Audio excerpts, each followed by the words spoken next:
Well, the Galaxy S25 is set to launch next month, and to your surprise it's bringing back the Bixby.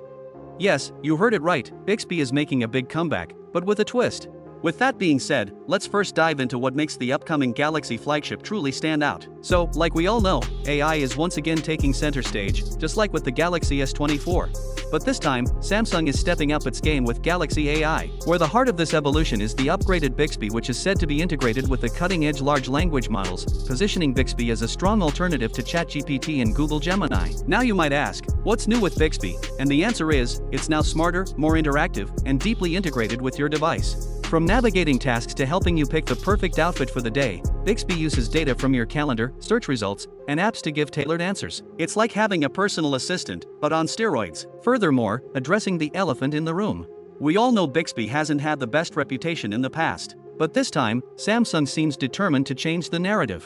With Galaxy AI and large language models powered upgrades, Bixby could finally deliver on its promise. Moreover, according to renowned leaker Ice Universe, the upgraded Bixby might just be the biggest selling point of the Galaxy S25 series, meaning whether you agree or not, it's clear Samsung is banking on this revamped assistant to make waves. That being said, what do you think about Samsung's bold move? Can the new Bixby compete with the likes of ChatGPT and Gemini, or is it just hype? Let us know your thoughts in the comments below. Till then, thanks for watching. Don't forget to like, subscribe, and smash that bell icon for more updates on the Galaxy S25. See you in the next video. Peace out.